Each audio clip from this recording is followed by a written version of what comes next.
মনোজিৎ মিশ্র কসবায় ল কলেজের ছাত্রীর ওপর শারীরিক নির্যাতনের ঘটনায় মূল অভিযুক্ত। বজবজের লজে পিকনিক সেরে ফেরার পথে অটোতে কলেজের আরেক সিনিয়র ছাত্রীর সঙ্গে নোংরা কাজ করে মনোজিৎ। ওই সিনিয়র ছাত্রীর কোলের ওপর বসে পড়তে যায় মনোজিৎ। এছাড়া ওই ছাত্রীর অন্তর্বাসও ছিঁড়ে দেয় সে। ঘটনার প্রতিবাদ করলে অটো চালককে মনোজিৎ বলেছিল, চুপচাপ চল, 500 টাকা দেব।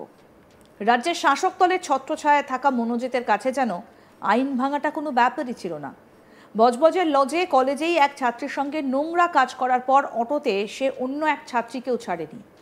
অটোতেও নিজের লালসা পূরণ করার কোনো চেষ্টার ছাড়েনি সে। আজ তাক বাংলায় বারবার এক্সক্লুসিভ সাক্ষাৎকারে এটাই জানিয়েছেন কসবা ল কলেজের এক প্রাক্তনী। প্রসঙ্গত বলি, বজবজের লজের পিকনিকে এই প্রাক্তনীর সঙ্গে নোংরা কাজ করেছিল মনোজিৎ মিশ্র। আজ তাক বাংলায় এক্সক্লুসিভলি সেই কথা জানিয়েছেন নির্যাতিতা। কি বলেছেন আসুন শোনাই আপনাদের। তো আমার তখন সিনিয়র জুনিয়র আমার কি বলে কলেজ আমার সহপাঠীদের মধ্যেও কেউ জানতো না কিছুই। যখন অটোতে বসতে যাই ততক্ষণ মনোজিৎ আরো ড্রিঙ্ক করেছিল। ওল্ড মঙ্কের একটা বোতল সে হাতের মধ্যে নিয়ে অটোর মধ্যে ভিতরে বসতে চেষ্টা করে। তো তখন যে কোনো একটা মেয়ে এইরকম ইনসিডেন্ট যখন 20 মিনিটও হয়নি ওটা হয়ে, তো সেই মেয়েটা যখন ওই ধর্ষকের সামনে দেখবে তখন অবভিয়াসলি একটা ট্রিগার্ড হবে।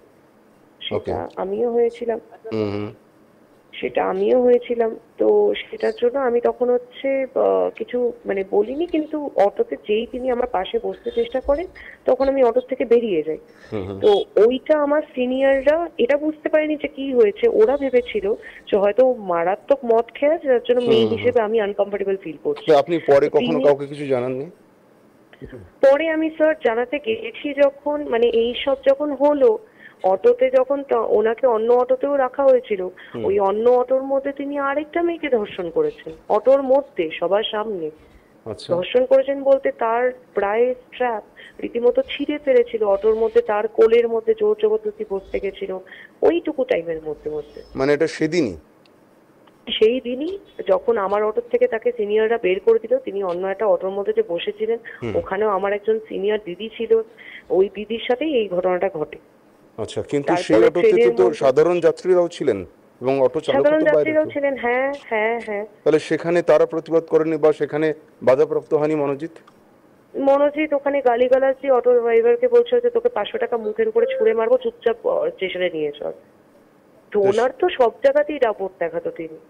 আচ্ছা, তো কেউ কিছু বলেননি। এই যে মহিলা, তিনি কখনো অভিযোগ করেননি? তিনিও কি মনোজিতের স্টুডেন্ট? না, তিনি অনেকটাই ট্রমাটাইজ ছিলেন। তিনি কি আপনার সিনিয়র ছিলেন, একই কলেজের ছাত্রী? হ্যাঁ, আমার থেকে 1 বছরের সিনিয়র। অর্থাৎ মনোজিৎ এরকম বহু মেয়ের সাথে একই ঘটনা ঘটিয়েছে? বহু মেয়ে। I was definitely not the first victim and I was evidently not the last victim. আচ্ছা। তো তারপরে যখন আমরা ট্রেনের মধ্যে উঠি, ট্রেনের মধ্যে সে আবার একটা কমন প্যাসেঞ্জার যে আমার পাশে যে বসেছিল, কমন প্যাসেঞ্জারের কলার ধরে ছ্যাঁচড়াতে নিয়ে গিয়ে সবার সামনে আমার জিন্সের ভিতরে আবার চলন্ত ট্রেনের মধ্যে হাত ঢোকানোর চেষ্টা করে। তখন আমি প্রথমবার তাকে কষে একটা থাপ্পড় মেরেছিলাম গালের মধ্যে। সেটা সবার সামনেই হয়েছে।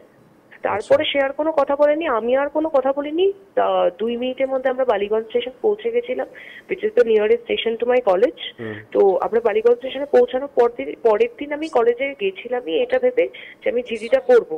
কিন্তু অবভিয়াসলি সেই দিন রাত্রিবেলা আমি বাড়িতে এসে মনোজিতের ব্যাপারে আমি কয়েকজন সোর্সেস থেকে রিসার্চ করি যে উনি এক্স্যাক্টলি কে বা এতটা অধিকারটা পাচ্ছেন কোথা থেকে। আমি আমার যে সুপার সিনিয়র কলেজরা যারা মনোজিতের ব্যাচমেট বা আমারও নিজেদের যাদের সাথে সোর্সেস আছে তাদেরকে জিজ্ঞেস করে আমি জানতে পারি যে he is bin a repeat offender. আচ্ছা। ওনার আগেনস্টে কসবা থানাতে, যেই থানাতে আমি প্ল্যান করছিলাম যে জিডিটা ফায়ার করাবো, কসবা থানাতে প্রথম জিডি তার নামে হতো না। আর কসবা থানার রীতিমতো রেকর্ড আছে যে মনোজিৎ মিশ্রার নাম যখনই তাদের ডায়েরিতে আসেন ওরা নামটাকে ধামাচাপা দিয়ে দেন। আর ধামাচাপাটা দেন অশোক দেব, আমাদের জিবি প্রেসিডেন্ট যে এখন বড় বড় বাতেলা মারছেন, নিউজ চ্যানেলে গিয়ে ইন্টারভিউ দিচ্ছেন, ফালতু কথা বলে ইন্টারভিউ দিচ্ছেন যে আমি কিছু জানতাম না। তিনি অবশ্যই জানতেন, তিনি অবশ্যই এগুলোকে সাপোর্ট। জিবি প্রেসিডেন্ট অশোক দেব। আচ্ছা আচ্ছা। তিনি 100 বার সবকিছুই জানতেন, সবকিছুর পিছনে তার হাত ছিল। আর মনোজিৎ যে এতদিন ধরে আমাদের কলেজের মধ্যে দাপটটা দেখিয়ে গেছে, সে মহিলা নির্যাতন করা হোক বা কলেজের মধ্যে নোংরামি করা হোক, কোনো একটা কেটারারের হাত আঙুল কেটে দেওয়া হোক, তারপরে চেতলা থানার সামনে কাউকে মেরে ফেলা, অলমোস্ট মেরে অ্যাটেম্প্ট টু মার্ডার করা হোক, সবকিছুই তিনি এতটা সাহস পেতেন কেন কি তিনি জানতেন। উনি আর ওনার গার্লফ্রেন্ড, মনোজিতের যে গার্লফ্রেন্ড, ওনারও কোনো কনসার্ন বেশি কিছু থাকতো না তার পার্টনারকে নিয়ে, কেন কি ওরা দুজনেই জানতো যে জিবি প্রেসিডেন্টের হাত ওদের মাথার উপরে আছে আর টিএমসিপি দলের মাথার উপরে তার হাত আছে। আচ্ছা, বেশ বেশ। আর এটার মধ্যে আমরা শুধুমাত্র না, আমাদের কলেজের যে ভাইস প্রিন্সিপাল, তিনি কথাটা ভুল বলছেন না যে তিনি অ্যাকচুয়ালি হেল্পলেস ছিলেন। কেন কি ভাইস প্রিন্সিপালের যদি সেও কোনো অ্যাকশন নিতে চাইতো তাহলে জিবি প্রেসিডেন্ট তাকে দাবিয়ে দেওয়া হতো।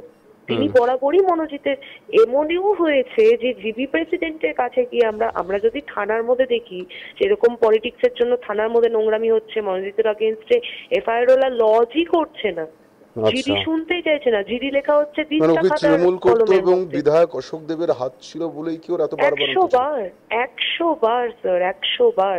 আচ্ছা।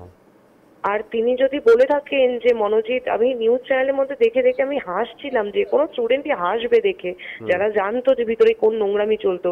জিবি প্রেসিডেন্টকে যখনই কোনো একটা ইভেন্টের মধ্যে ডাকতে হতো তখন মনোজিৎ নিজে যেতেন তাকে কার্ড দিতে, যতক্ষণ না অন্য আর একটা টেম্পোরারি স্টাফ। আপনি আমাকে নিচে কথাটা বলুন, বা এটা যদি রেকর্ড স্টেটমেন্টের মধ্যে নিতে চান তাহলে নিজে প্রশ্নটা আপনারা করবেন যে নয়না চ্যাটার্জি আমাদের ভাইস প্রিন্সিপাল বা জিবি প্রেসিডেন্ট যে আমাদের অশোক দেব, আমাদের মাননীয় জেঠু, তিনারা যখন বলছেন যে আমরা কোনো আইডিয়া ছিল না যে কার মনে কি আছে, নোংরামির ব্যাপারে আইডিয়া ছিল না, কলেজের সেন্টার ওয়ালের মধ্যে এন্ট্রেন্সের সামনে একটা 45 ডেজের টেম্পোরারি স্টাফের নাম মনোজিৎ দাদা ইজ ইন আর হার্টস, একটা ল কলেজ, সেটা ওয়ালের মধ্যে গ্রাফিটি হচ্ছে একটা টেম্পোরারি স্টাফের নামে। সেই গ্রাফিটিটা আছে হলো, আমি যদি খুব ভুল না হয়ে থাকি, এই বছর জানুয়ারির শেষের দিক থেকে আর ফেব্রুয়ারি প্রথম দিক থেকে, মানে সরস্বতী পুজোর ঠিক আগে গ্রাফিটিটা করা হয়েছে। তার মাঝখানে যথেষ্টবার জিবি মিটিং হয়েছে, কলেজে জিবি এসছেন, আমাদের কলেজে কোনো ব্যাক গেট নেই, আসতে হলে ওই ওয়ালটার সামনে দিয়ে আসতে হবে। নয়না চ্যাটার্জি রোজ কলেজে আসতেন, ওনাদের একবারও অবজেকশনেবল মনে হয়নি সেই জিনিসটাকে। মনোজিৎ মিশ্র কসবার ল কলেজে ছাত্রীর ওপর শারীরিক নির্যাতনের ঘটনায় এই মুহূর্তে মূল অভিযুক্ত। বজবজের লজে পিকনিক সেরে ফেরার পথে অটোতে কলেজের আরেক সিনিয়র ছাত্রীর সঙ্গে নোংরা কাজ করেছিল মনোজিৎ। তার বক্তব্য আপনাদের শোনালাম যে কিভাবে ওই সিনিয়র ছাত্রীকে উত্ত্যক্ত করেছিল ওই মনোজিৎ, এবং সেই ছাত্রীর কোলের উপর বসে পড়তে যায় সে, এবং তারপর আরও যেটা করেছিল ওই ছাত্রীর অন্তর্বাসও ছিঁড়ে যায় সে। ঘটনার প্রতিবাদ করলে অটো চালককে নাকি মনোজিৎ বলেছিল চুপচাপ চল, 500 টাকা দেব। রাজ্যের শাসক দলের ছত্রছায়ায় থাকা মনোজিতের কাছে যেন আইন ভাঙাটা কোনো ব্যাপারই ছিল না। আরও আপডেট পেতে দেখতে থাকুন আজ তাক বাংলা। সাবস্ক্রাইব করুন, নোটিফিকেশন পেতে বেল বাটন অপশন প্রেস করুন, হোয়াটসঅ্যাপেও ফলো করুন আজ তাক বাংলা।